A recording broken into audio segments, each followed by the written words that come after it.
You gonna be on camera today? You haven't been on camera for a while. This week's case is about the Enron scandal. How one of the top companies in the entire world crashed and burned due to greed. So, let's get started.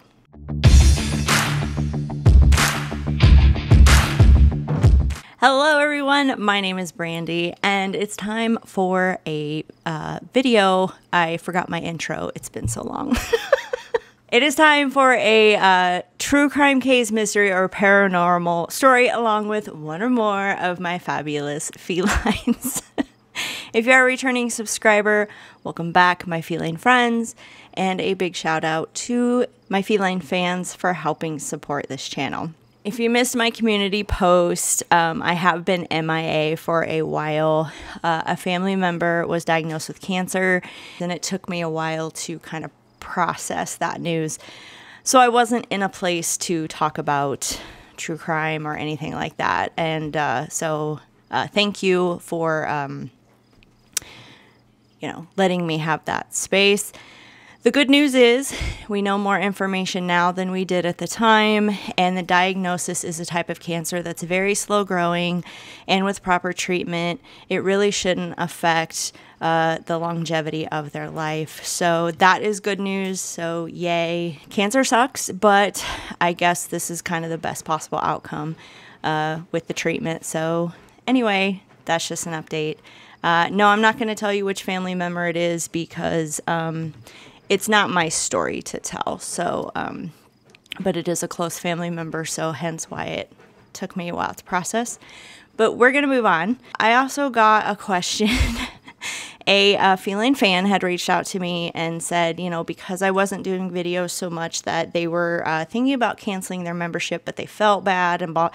Look, I know I have not been turning out videos like I used to, even every 2 weeks. It's just been, this year's just been weird. So if you want to cancel your membership to the channel, it's fine. I understand. I won't be mad. I'm doing my best to get back to a schedule.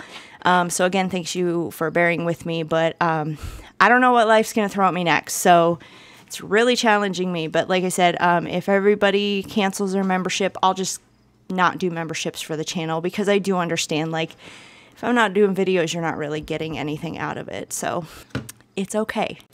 So for today's video, we are going to take a break from death and murder and talk about a financial scandal. I'm sure most of you have heard about the Enron scandal that happened in the late 90s, early 2000s, but do you really know the details and what they did to bring their own downfall? So let's dive in and find out how this scandal actually changed business in America forever.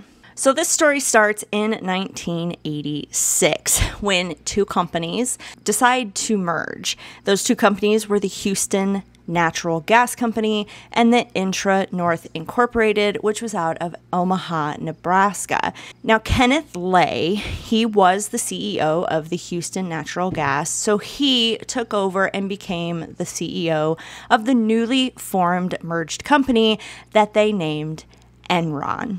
Now, Kenneth had big ideas for this company. They weren't just going to be an energy company anymore. They were going to go beyond that. They were going to expand. They're not going to be an energy supplier, but they're going to become an energy trader as well. Now, what is energy trading, you ask? Well, so energy like crude oil, electricity, natural gas, and wind power, it can fluctuate in price, as we all know, right?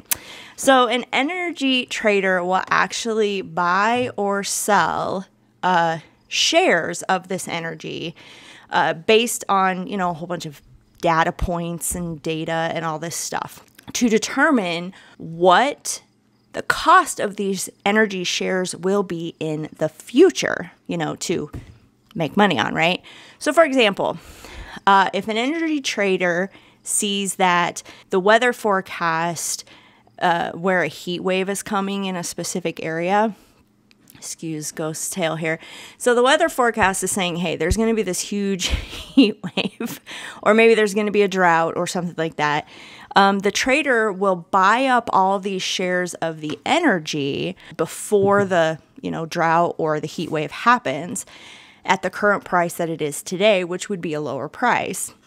Then when the heat wave or the drought hits, the demand for the energy will increase because everybody's using their air conditioning, because it's a heat wave. And then those shares go up in price because the demand goes up, right? So then they can turn around and sell those shares for huge profits. So it's kind of like the stock market, buy low, sell high, but it's in energy. So that's an energy trader in a nutshell. So at the time that this was going on, there was, some deregulation in the energy market. It wasn't regulated like the stock market is and all that stuff. So, the energy market, this allowed companies to place bets on future prices and add another level of complexity to, buying and selling shares. Now, in 1990, Kenneth, the CEO, created a department within Enron called the Enron Finance Corporation, and he appointed Jeffrey Skilling as the head of this new corporation and also hired Andrew Fastow as the company's chief financial officer. So the three of these guys are kind of the top head of Enron, okay? Now, Enron was now providing a variety of energy and utility services around the entire world by this point. And the company actually was then divided into several different departments, just like a regular company would be, to handle all of this stuff. Now, the departments were Enron Online, which was a little new at the time, wholesale services, energy services, broadband services, and transportation services. And overall, the company just was doing what companies do. Now, by 2001, Enron became the 7th largest corporation in the United States and was considered one of the most successful companies in the entire world. It was even featured as the top company to work for in January of 2001, according to Fortune magazine. Fortune magazine had also kept choosing Enron as the best managed and most innovative company for 6 years in a row. So they were making headlines. Enron's stock market shares traded at their highest peak at $90.75 per share. So yeah, for all intents and purposes, this company was growing, innovated, great to work for, and they were going places. Well, on paper, they were that way. In reality, not so much. In reality, Enron was actually using financial reporting loopholes and just outright fraud to report financial gains in their company. Behind closed doors, Enron was fabricating and falsifying records, making the company look super, super successful. But they weren't. So here are some examples of the things they were doing to confuse investors, to conceal facts, to hide fraudulent activity, and overall helped contribute to the downfall of the entire company within less than a year. Now, those of you that are in the financial world, I'm going to stay at a high level and just explain, what was going on and when. Just know there's a lot more complexity to financials than what I'm talking about. But, there's a lot of people out there that don't really understand financials. So I'm going to keep this at a high level and not, have my viewers glaze over. I have been in financials myself for 20 years, so I really got a deep dive into reading what they were doing, and it's just amazing. But I know the general person out there is not interested in really those downright details, so just know that it's a lot more complex than what I'm saying, okay? So the first thing that Enron was doing was they were creating partner businesses that were called special purpose entities. Now, companies can create these special purpose entities And what happens is it's, the parent company like Enron will create a company and it'll be like a child company of Enron, okay? Now, companies do this to kind of, help with some financial risk or stuff and legal risks sometimes, depending on what you're using this special purpose entity for. A huge company like Microsoft, Verizon, they would have some special purpose entities, and they're completely legal, but you have to follow the rules about them. When you start a special purpose entity, it's usually for, I'm just using my own experience here. The company I worked for that started one, it was for a special project that was this huge, 5-year project that was going on. So this special purpose entity would actually handle the project all itself. And then, the main company, the umbrella company, the parent company, that would minimize the legal financial risk of this project. What happens is when if you start up a new business, start up a new company, that, new company, they don't usually have the backing, the credit, or, investors to start it up. So what they can do is go to the parent company, and the parent company can apply for a loan for the special purpose entity, and then give that money to the special purpose entity, and then the loan's cheaper because the parent company has financial backing and all that stuff. So that is what Enron started doing, is they started making these little special purpose entities. Now, doing this, like I said, there's legal protections and there's taxation benefits and stuff when you make these special purpose entities in these structures. If a parent company is, taking on a big or risky project, they can create this special purpose entity that will then take all the risks and kind of protect that parent company. The problem here is that Enron exploited some loopholes in this structure, in this process, and by acting as the parent company to all these special entities, they were able to, secure these loans by various banks and everything. And what they were doing was, even though the loan was held by Enron, they would put on the books that the loan was held by the special purpose entity, and they would not disclose the debt that this loan created on the Enron balance sheet. However, any revenues that came in from this special purpose entity, they would put on their balance sheet. So they were showing that maybe they were making $100,000 a month, but they failed to say, but we have a loan that we have to pay back, and they weren't showing their debt. So, that fraud. Now, the kind of comical part about this is that a lot of Enron's special purpose entities were actually named after Star Wars characters and Jurassic Park dinosaurs. I'm not kidding. A few of these company names were Jedi, Chewco, after Chewbacca, Raptor, Rawhide, Fat Boy, and Death Star, just to name a few. So, they weren't really serious about these things. They were exploiting a loophole, and they knew exactly what they were doing.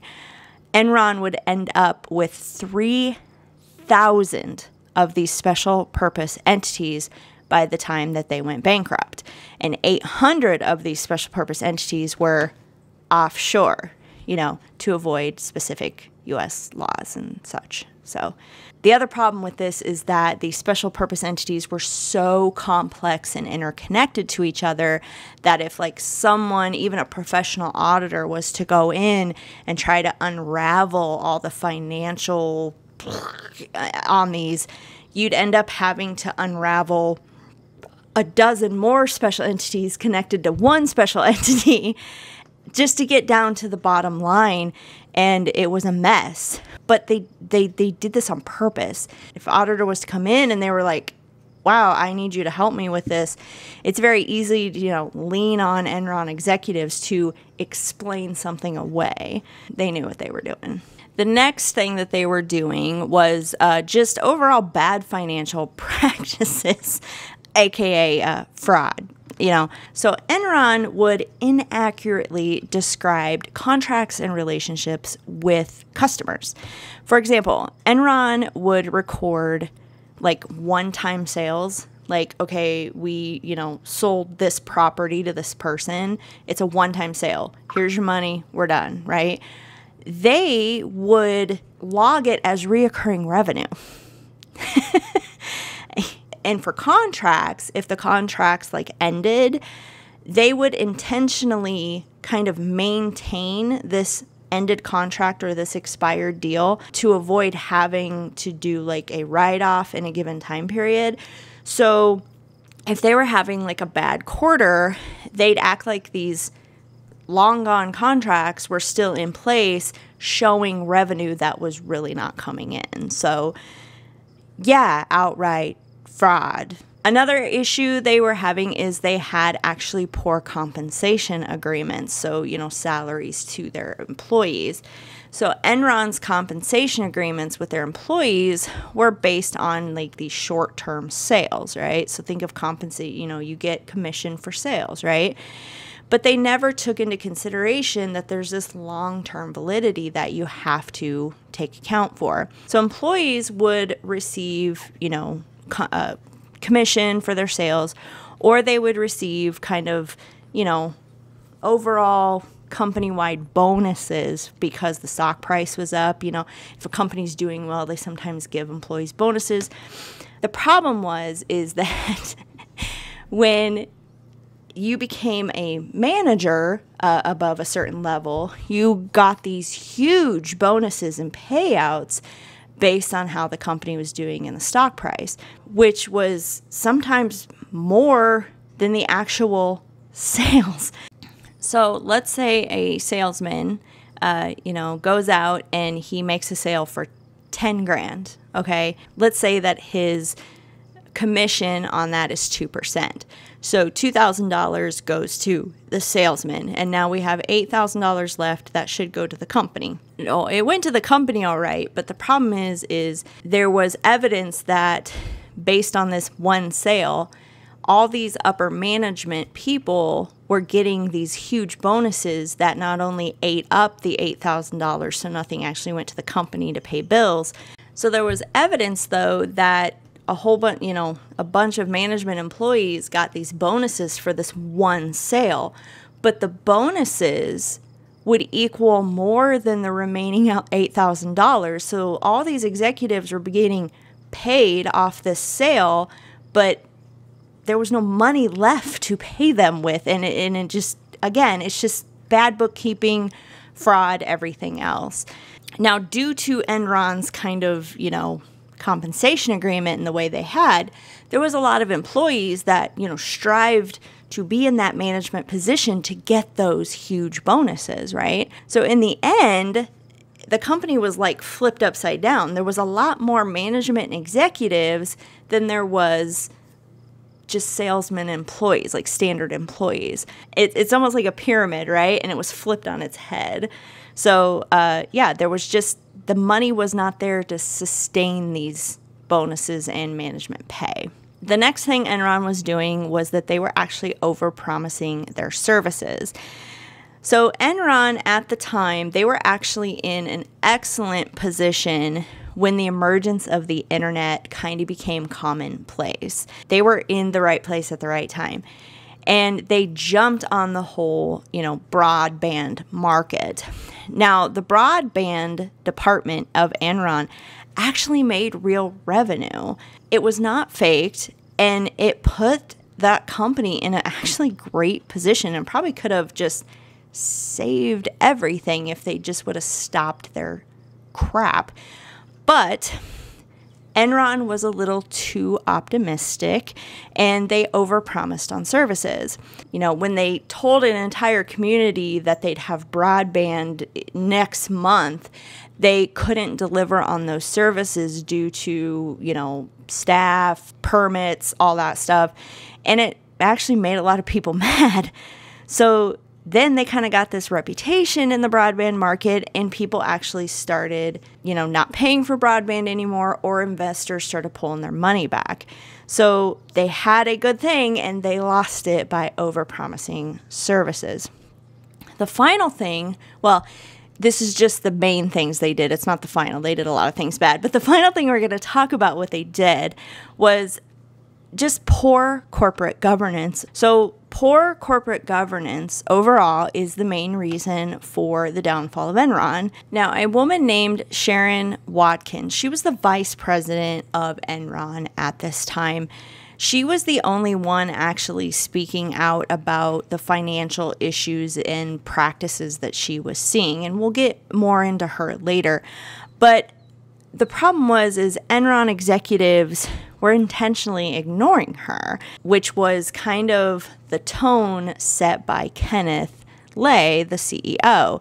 I mean, honestly, if you were in that position and like, you know what, she's bringing up some good points, you know, what do we do? And basically it was, yeah, do you want to lose your high salary?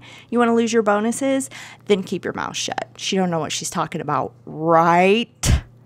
So that was kind of the tone that was going on, and several executives were on that bandwagon.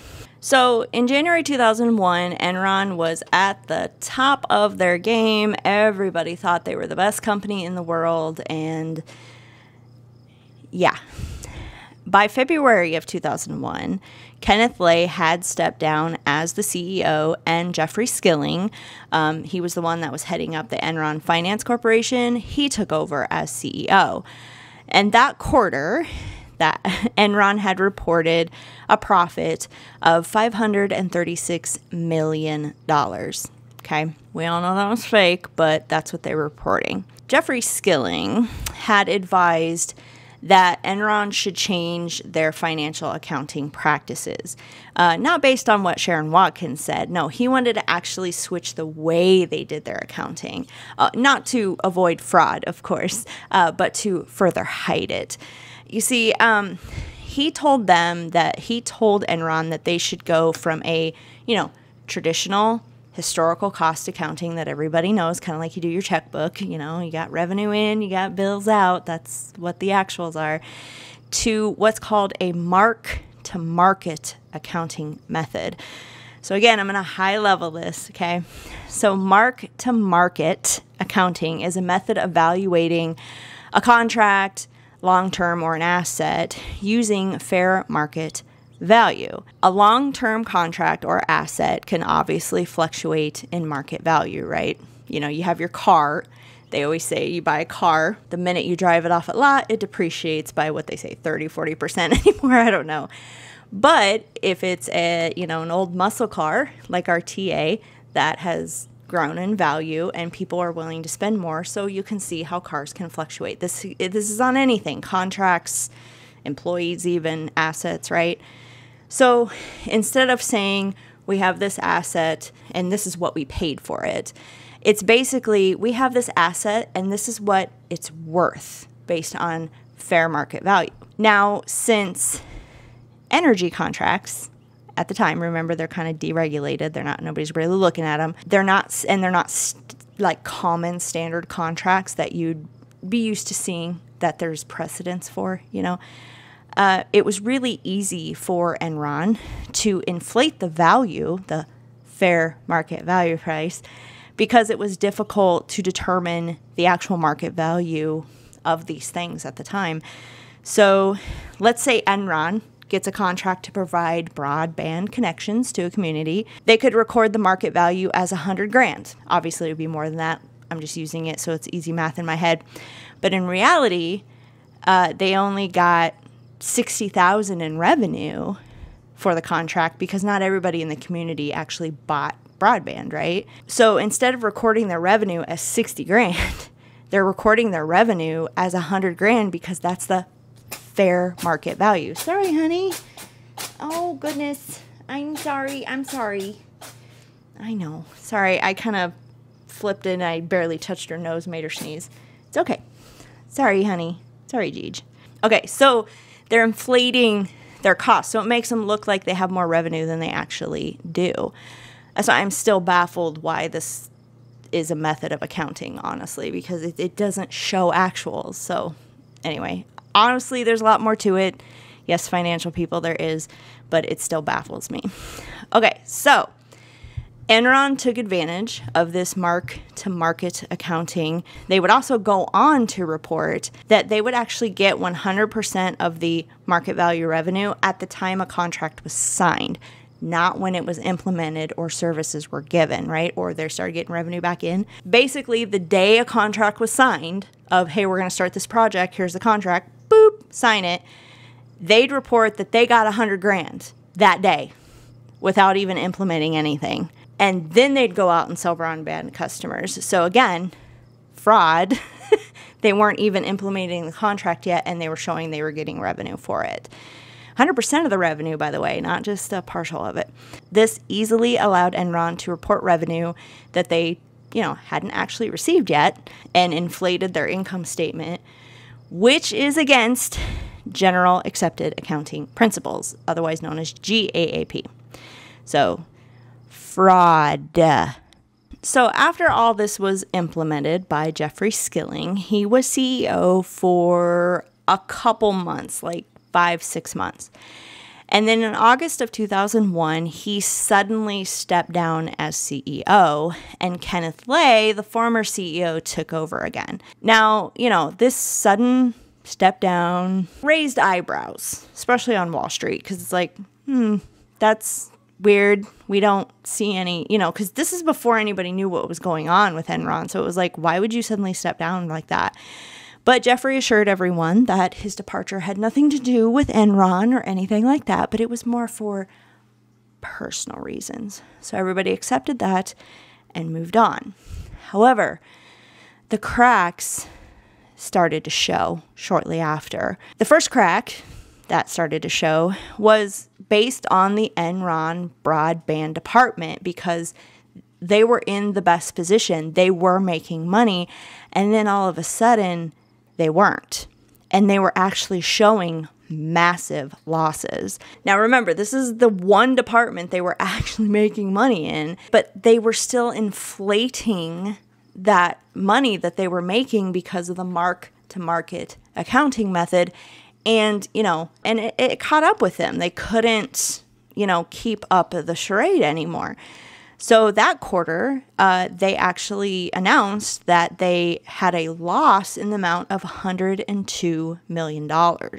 So they went from $536 million of a loss of $102 million. So that's quite a fluctuation, especially when broadband was still that was a big thing in 2001. You shouldn't not be losing any money on that if you were doing it correctly. Now, after the announcement of this huge loss, Kenneth Lay, the CEO, he sold 93,000 of the company shares for about $2 million. And of course, people were like, why are you selling that many shares? This is a little concerning.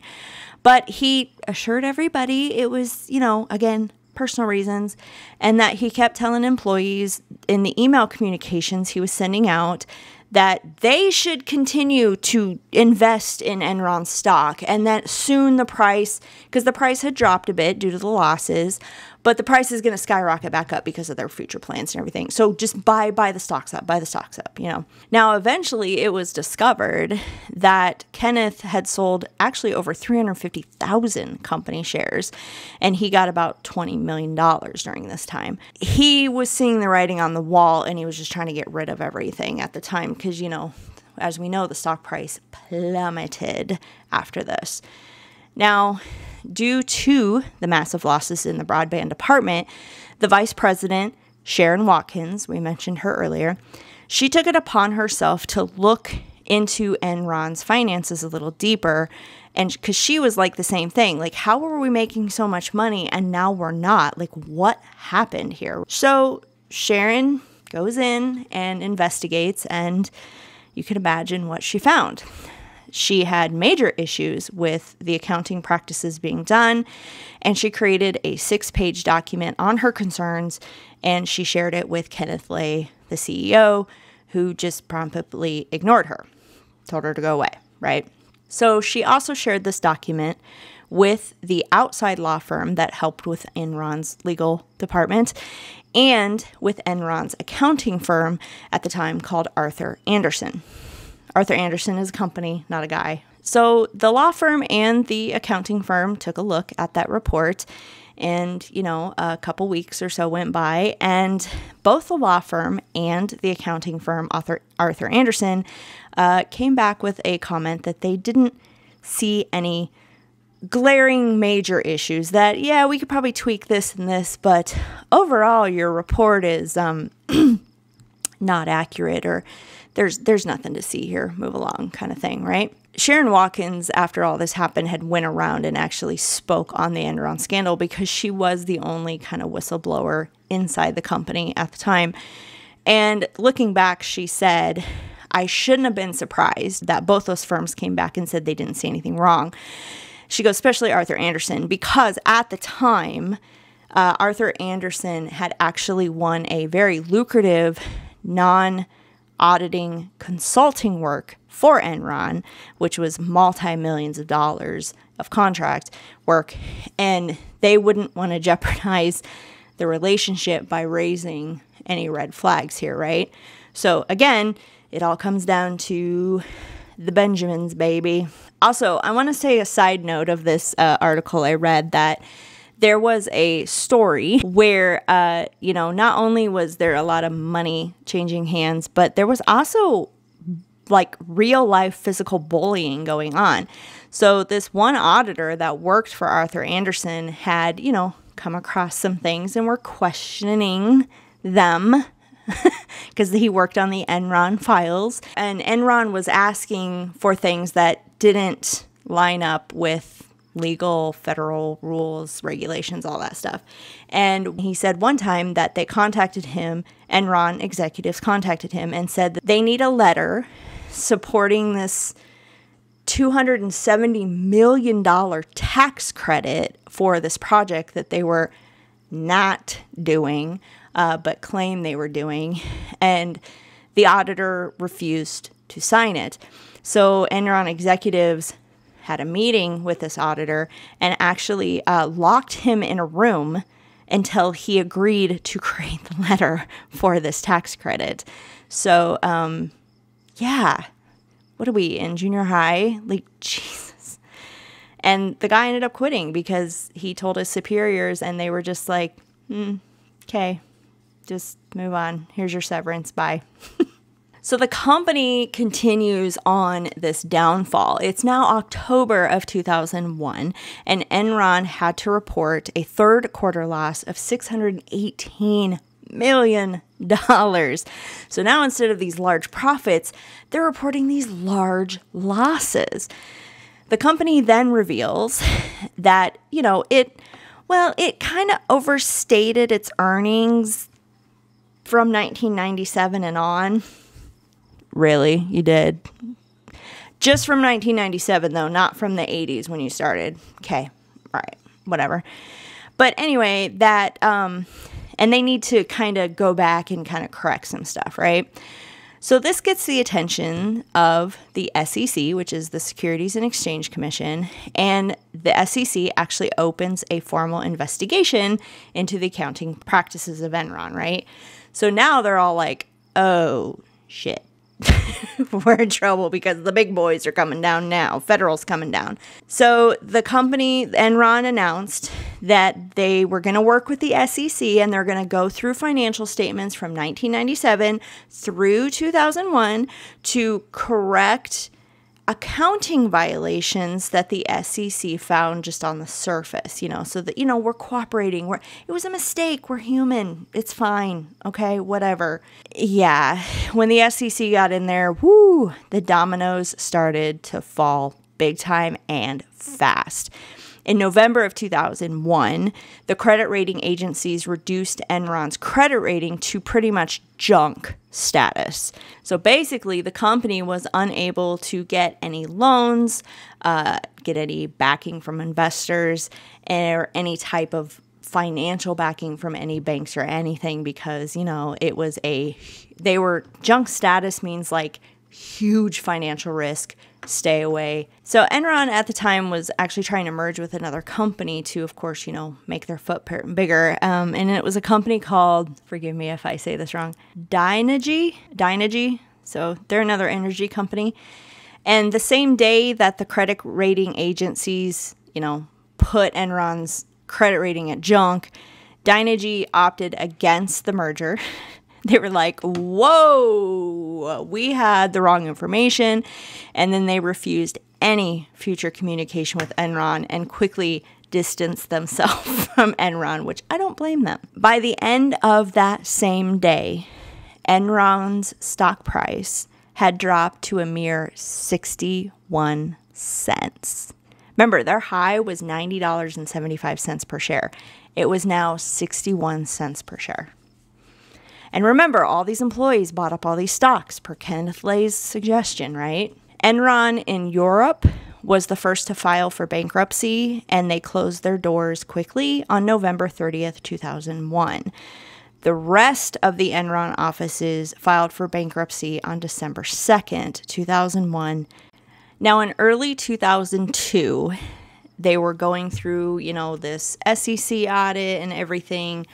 Most of the Enron offices had closed their doors, but some were still open, but they had filed for bankruptcy by this time. And then Enron announced that they're actually dismissing their auditing firm, Arthur Andersen, stating that the firm's employees gave in to pressure from an Arthur Andersen executive to destroy evidence and documents.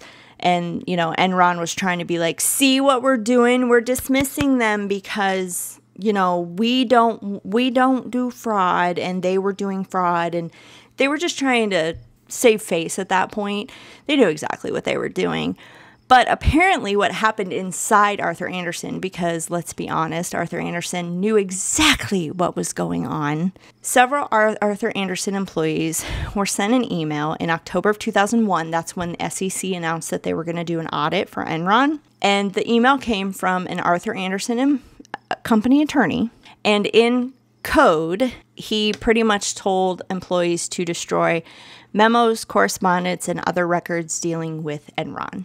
And that was because the SEC, knowing that Arthur Andersen was their auditing firm, went to Arthur Andersen and was asking for their records about Enron as well. They knew Enron wasn't doing right things, and they were looking the other way, so they were complacent in what was going on, and actually helped with the fraud, which we'll get into. So the SEC found out what was going on. There were like truckloads of shredded and destroyed documents.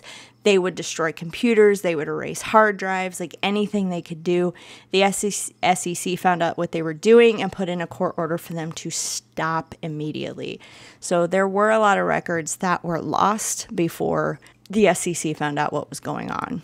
So this audit's going on, things are coming into light, and then they find that, accounting practices, fraud, everything is going on with this company, and they were like, all right, time to file charges.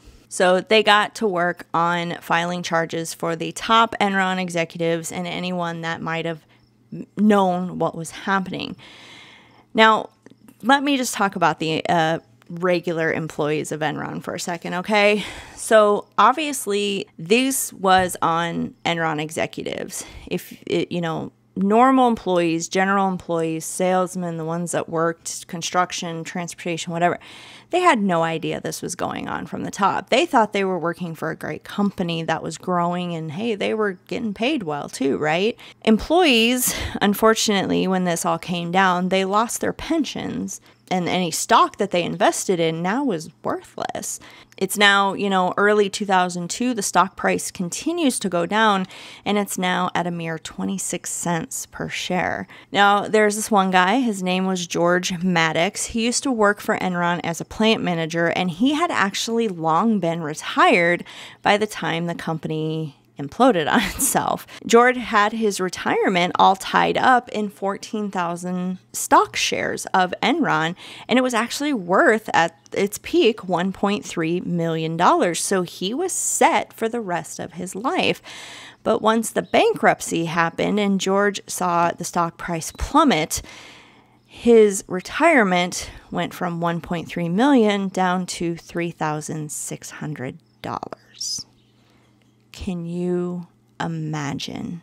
George is a nice guy, though, and he stated he does believe in forgiveness, but he's still mad at the executives and will be for a while.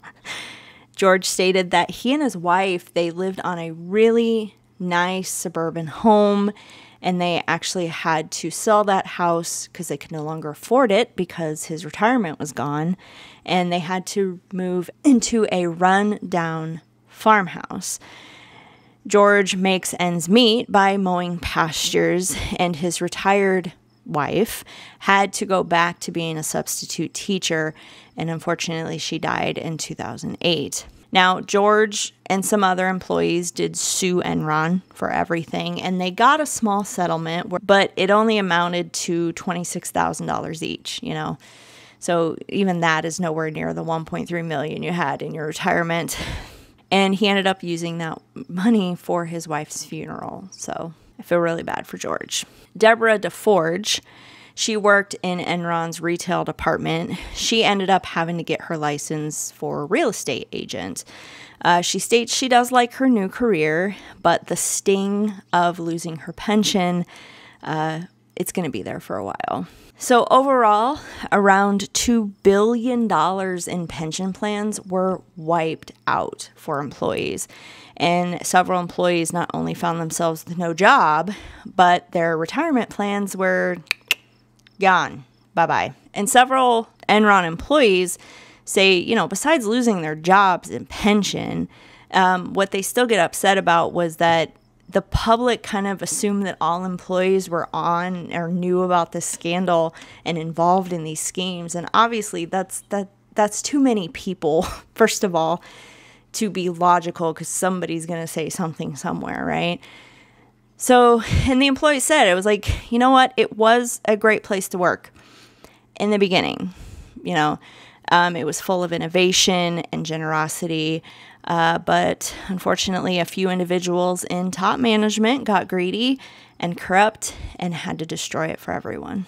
They state that they have no choice to move on. Some have had to work in their retirement years because they lost everything, and the sting still continues sometimes today. Now, after the bankruptcy in 2004, basically everybody had lost their job. They got rid of the executives and everything like that, and a new board of directors was established for Enron. This board of directors would actually go on to sue 11 financial institutions, stating that they helped conceal these fraudulent business practices of the Enron executives. And the whole point of these lawsuits was to try to get money back to give back to the employees that lost their pensions. So from these lawsuits, Enron would collect almost $7.2 million from settlements, which is nowhere near what was lost. The actual banks included in these lawsuits that knew of fraudulent practices or look the other way or would just be a good old boy and handshake and not look into things were Royal Bank of Scotland, Deutsche Bank, and Citigroup. So let's talk about the individual Enron executives now, and the charges got filed on them because, yes, they got individual charges filed on them. So as for the CEO, Kenneth Lay, he pleaded not guilty to 11 criminal charges, but he was convicted of 6 counts of securities and wire fraud and was facing prison time of up to 45 years. However, before he could be sentenced on July 5th, 2006, Kenneth would die of a heart attack. So he never saw the inside of a prison cell. Jeffrey Skilling, CEO for a little bit, was convicted of 19 counts of securities fraud, and he was also charged with insider trading. I don't know why Kenneth wasn't, but Jeffrey was. He was sentenced to 24 years in prison, but in 2013, Jeffrey made a deal with the Department of Justice, and he had 10 years dropped off his sentence for testifying against other executives. Andrew Fastow, which we didn't hear much about him, but he and his wife both worked for Enron and both knew what was going on, and they both pleaded guilty to money laundering, insider trading, fraud, and conspiracy. Andrew was sentenced to 10 years, but he did, of course, testify against other Enron executives, so he was released from prison early. So when everything was said and done, Enron's bankruptcy at the time was the largest on record at a whopping $63.4 billion. Although this whole scandal was primarily done by these Enron executives, they would have never been able to pull this off for as long as they did without outsider help, right?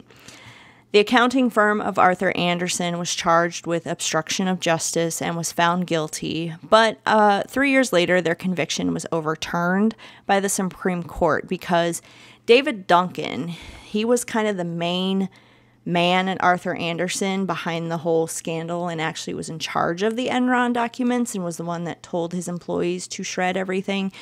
He took responsibility for directing his auditors to destroy the Enron evidence, and so the firm itself was no longer convicted.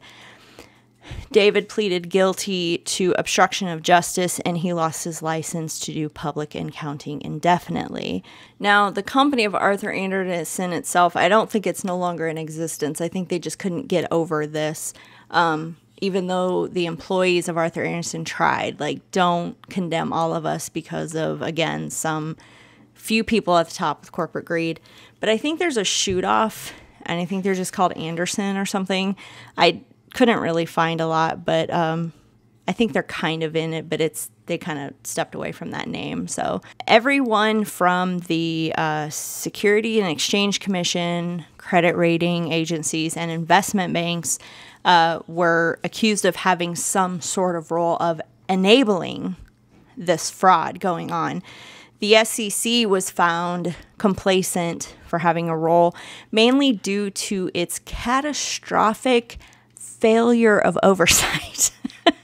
That's a quote. Senate's investigation of the SEC determined that if the SEC reviewed any of Enron's post-1997 annual reports, there would have been obvious and glaring red flags that would have brought things to their attention, but they just failed to do it.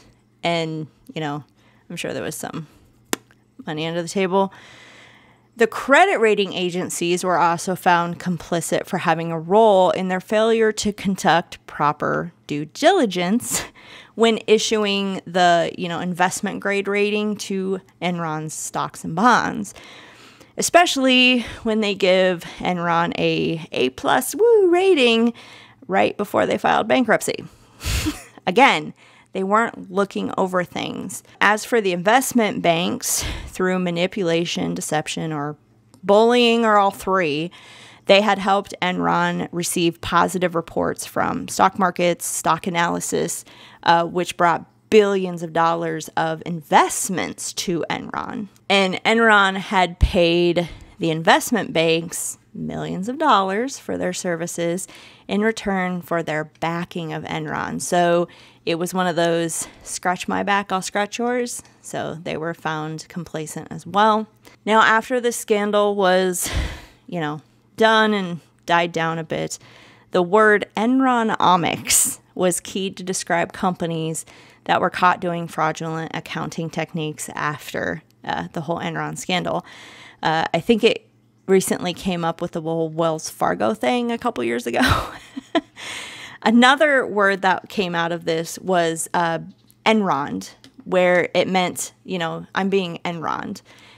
This meant that someone was being negatively affected by top management's terrible decisions or inappropriate actions.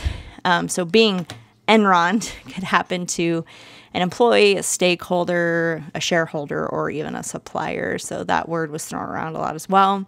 In 2010, there was a Broadway musical made, and it was just simply called Enron, but it closed after 12 days due to slow ticket sales. So obviously this whole scandal forced lawmakers to, put several new protective measures in place. One of those measures was the Sarbanes-Oxley Act of 2002, which serves to enhance corporate transparency and criminalized financial manipulation. The rules of the Financial Accounting Standards Board were also strengthened a bit to stop the use of questionable accounting practices. Also, corporate boards. So if you were like on the board of directors, you were now required to take on more responsibility as watchdogs for management. So, if you are now a board of director and you find that the company is doing something illegal or fraudish or unethical and you don't say anything, you can be held liable personally. By 2007, Enron was still kind of in operation, but not with energy or anything like that. It, scaled down to probably less than 25 employees, and they changed their name to Enron Creditors Recovery Corporation. And the only sole intention of this company was to repay back the remaining creditors and open liabilities that had happened through the bankruptcy process. So, yeah, that's the Enron scandal, and I hope you learned a lot today. Corporate greed is terrible and just can cause people to just be so unethical. Do you remember this scandal? How old were you when it hit? Did you care, or were you really into it? Tell me in the comments down below. Thank you guys for tuning in. Thank you for being patient with me. I am going fishing in 2 weeks. I have my annual fishing trip, so I will try to put up a video next week so that I can skip the week after. And if you have any suggestions for a video, please let me know. I do have one suggestion out there. I can't remember who it's from, but it's another one about a baby, which is horrible. So we might have to space that out a little bit.